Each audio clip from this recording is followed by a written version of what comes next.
Vamos lá. Tchan, tchan, tchan, tchan, tchan. Aqui, essa é muito interessante. Adriano Dal Bosco. O senhor impressiona pela sua capacidade de citar e comentar livros, sendo que muitas vezes o senhor não só cita o nome do autor, óbvio, como também puxa a frase lá de dentro. Outro dia, se não me falha a memória, o senhor disse que um estudante sério deveria ler pelo menos 87 livros por ano. Não lembro se o número é exatamente esse. Não, não é exatamente 87, é mais ou menos 80. Ao que parece, o senhor se sente tranquilo ao recomendar isso, porque habitualmente supera essa marca. Supero mesmo.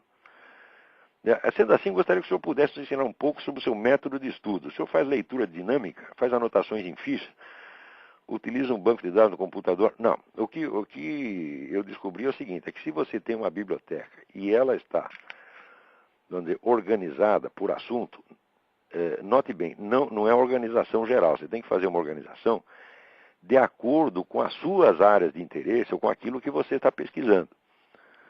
Então, eu separo meus livros, não pelos rótulos gerais dos assuntos, mas pelos tópicos que eu estou estudando. Por exemplo, eu tenho uma estante inteira só de anticristianismo. Tenho outra estante a respeito, vamos dizer, dessa transição da Idade Média para o mundo moderno, onde eu localizei ali o fenômeno da paralaxe cognitiva. Então, tenho uma estante de paralaxe cognitiva. E os livros que não estão sendo usados, então, são classificados pelos assuntos, vamos dizer, estereotípicos, né? História da filosofia, religião, etc, etc. Mas o que mais interessa é a organização funcional em torno dos pontos em estudo. Se você tem isso, você não precisa fazer ficha coisa nenhuma, porque a biblioteca já é ficha, pô. Quer dizer, você usa a própria biblioteca como fichário. Tá certo? Bastando você ter, vamos dizer, assinalado nos livros, os pontos que lhe interessam. Quer dizer, isso é um hábito tão antigo que eu simplesmente não consigo ler sem um lápis na mão. Se tiro o meu lápis, eu fico analfabeto. Né? Eu realmente não consigo mesmo, fico absolutamente desesperado. Às vezes, quando eu ia viajar, estava no ônibus, percebi, esqueci o lápis, falei, pronto, fudeu. Agora não vou conseguir ler o livro, né? Então, assim, você vai anotando só os tópicos que te interessam. Não rabisque livro inteiro, não, você tá entendendo? Porque senão você vai se confundir. Você tem que marcar só os pontos que interessam. Né? Então, eu tenho muito livro aqui que eu vou lá, né, com lápis, leio par, que não interessa nada. Lá no meio tem um pedacinho marcado. Esse pedacinho entra nos meus arquivos. Então, essa é a primeira coisa. E segundo, não faça leitura dinâmica, não. Leia devagar, não tenha pressa. Aí, devagar também é pressa, tá entendendo? Porque senão isso aí vai dar com muita pressa, dá ejaculação precoce, tá entendendo? Não é isso que você tem que fazer, você tem que ler para entender, tá certo? E não creia que você entendeu a página se você não é capaz de expô-la com suas próprias palavras. Quer dizer, por exemplo, pessoal, recomendo quando você aprende uma língua estrangeira, que você passe a raciocinar nela. Eu não faço isso de maneira alguma. Tudo que eu leio, em inglês, francês, italiano, espanhol, até um pouquinho de alemão. Eu leio alemão com muita dificuldade, mas leio. Tudo isso eu traduzo mentalmente. Por quê? Para ter a certeza de que eu apreendi a ideia. Entendeu? Então, quer dizer, eu vou devagar. Agora, o devagar também é pressa. Entendeu? Se você vai com interesse de ler, também você não pode esquecer aquela recomendação do Antonin Saint-Hilaire no livro A Vida Intelectual, que ele diz que existem vários níveis de leitura, tá certo? Existe a leitura formativa, a leitura informativa, quer dizer, a leitura de inspiração e a leitura de divertimento. Então, quer dizer, em geral, eu estou com alguns livros que são centrais para o que eu estou estudando nesse momento, e esse livro eu não me incomodo de levar 1 ano, 2 anos para lê-lo. E em volta, quando eu canso disso, eu vou lendo outras coisas mais rapidamente, pelo menos para me informar sobre o que são os livros. Se algum dia eu precisar voltar a eles, eu volto. Por exemplo, eu estou aqui no livro The Ecumenic Age, a Era Ecumênica, do Eric Fögelin. Eu acho que eu estou com esse livro, já é o segundo exemplar que eu tenho do mesmo livro.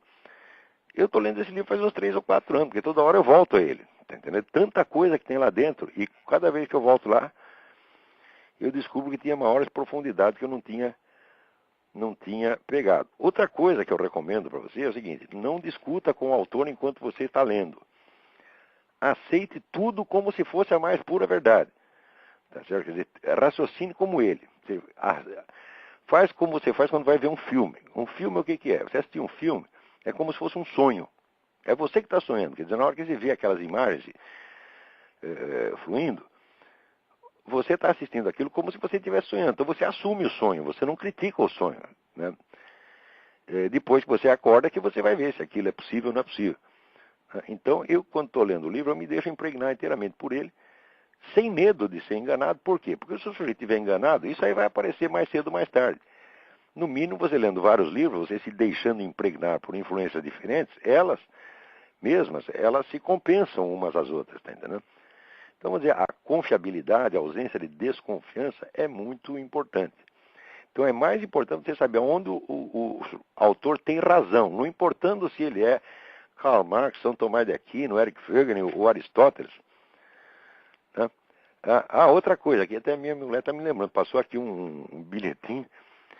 Lembra, quase, vamos dizer, uns 80% do que eu estudei na vida foi assim, em intervalo de trabalho, em ônibus, em sala de espera. Onde quer que eu vá, eu tenho horror de fila, eu tenho horror de ficar esperando sem fazer nada. Então eu ando com 2, 3 livros para todo lugar que eu vou por uma mera questão de precaução. Vai que o nego me bota numa fila, eu já tenho o que fazer. Né? Então, assim, esse trabalho constante. Né? E tudo depende, no fim das contas, a coisa fundamental em qualquer estudo é o interesse verdadeiro, tá certo? É que determina a sua capacidade de estudo. Não é o seu QI, tá certo? O meu QI, pelos testes, ele não é baixo, ele é, pelos testes, 147. Mas é inferior ao da Madonna, como você pode perceber, tá certo? Mas eu tenho a impressão que esse QI aumentou, porque eu, quando era moleque, eu era muito burro. Mas o interesse verdadeiro de saber, ele torna você inteligente, entendeu? Se você quer saber mesmo, ninguém segura. Entendeu? Então, sempre o interesse. Outra coisa, não estude coisas só por obrigação exterior. Fuja disso. Né? Só estude aquilo que você tem realmente interesse. Bom, esse não é um método, é apenas algumas dicas soltas. Tá bom? Espero ter ajudado em alguma coisa.